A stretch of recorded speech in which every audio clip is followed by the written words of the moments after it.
everyone, this is Payanna and welcome to my channel. And today's book is Throne of Jade, the second book in the Temeraire series by Naomi Novik. If you haven't seen my video about the first book, I'll put a link in the description box. This is a series about a Navy captain during the Napoleonic Wars who finds a French ship, who captures a French ship with a dragon egg on it, and the dragon egg hatches and he becomes the keeper to that dragon and has to go and work in the aerial corps in England. This is a world where all the countries are the same, but there are dragons. And so this is, in this historical context, the Napoleonic Wars, but with dragons. So normally when I read a series, I make one video about the whole series, but because of quarantine, confinement, social distancing, whatever, I haven't been getting my post, so I've only got 2 books in the series so far and the rest are still out there somewhere. So I'll make a video about every single separate book and I'll make a playlist for the whole thing. Yeah. So at the end of the first book, it's revealed that Temeraire is a very rare species of Chinese dragon called a celestial. And these dragons normally are only destined for the imperial families of China, and Temeraire himself was supposed to go to the Emperor Napoleon, and so the Chinese aren't very happy with him having ended up in the hands of just some random Navy officer, and they ask Captain Lawrence and Temeraire to travel to China to try and sort things out. The Emperor sends his own brother to go and collect Temeraire and Lawrence, and they all go to China on this huge, great dragon transport vessel, hoping that when they arrive in China, they can avoid a massive diplomatic incident and also a war.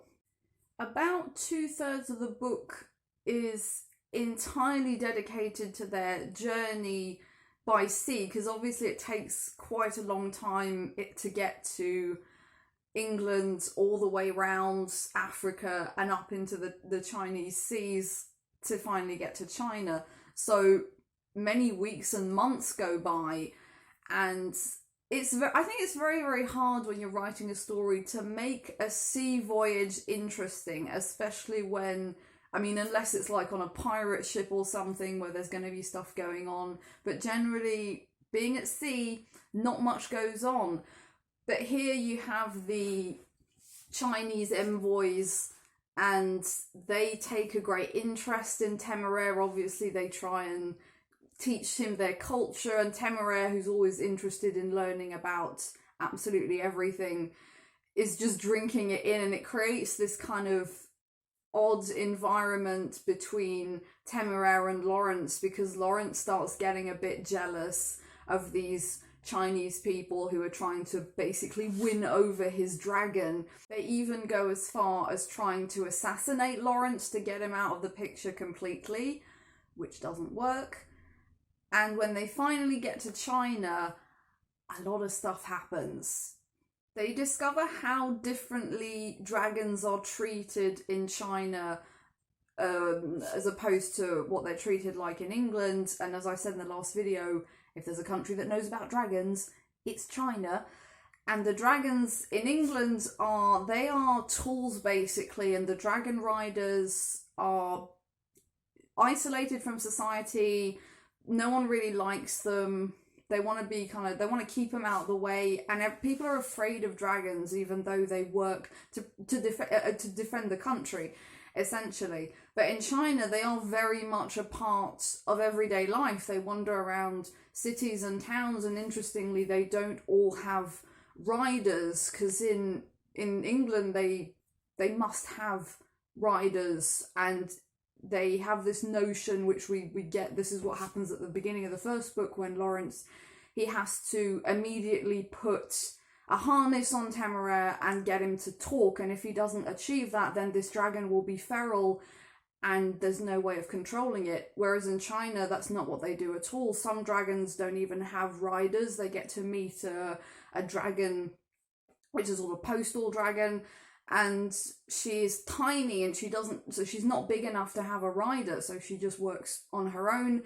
And in the cities, there are these dragons that work as a kind of bus service. I think it's great. They have these kind of harnesses, all these hooks on them, and people can just kind of latch on and they will fly them from one side of the city to another.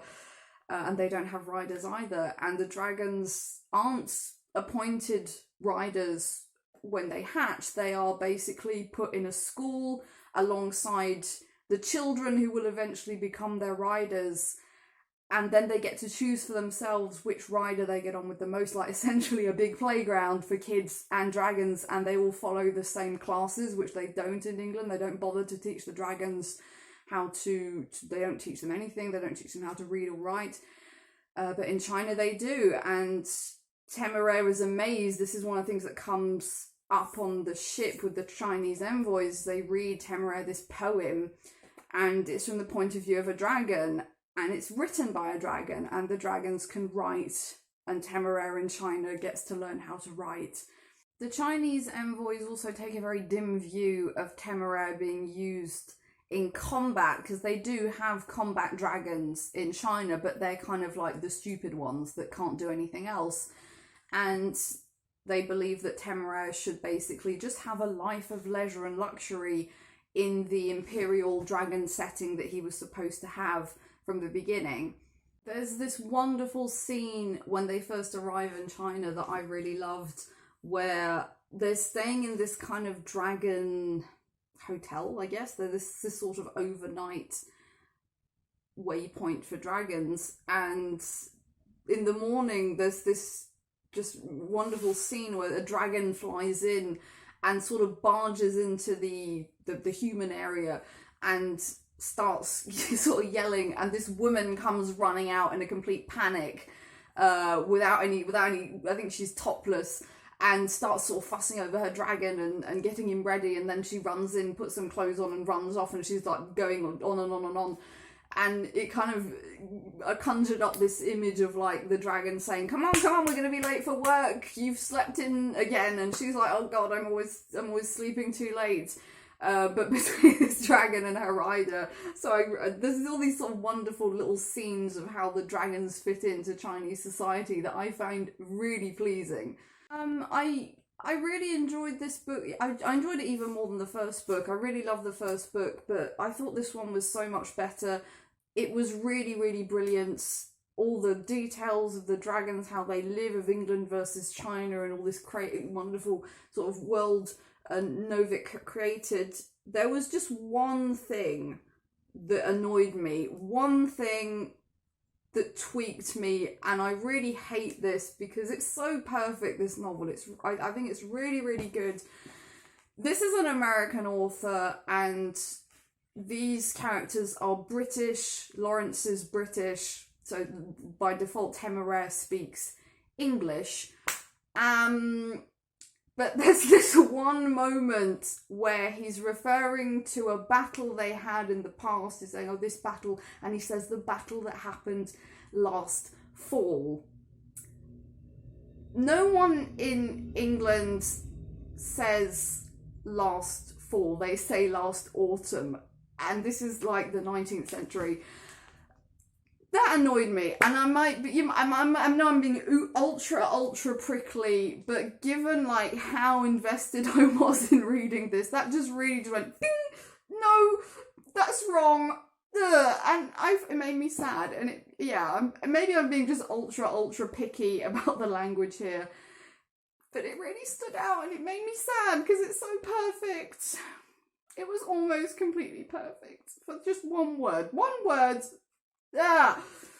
And I mean, the rest of the dialogue is so good because Lawrence really does speak in the manner of a middle-class British person from the 19th century. It works, and half of this video is now going to be about me getting annoyed over one word, but that's the sort of prickly person I am.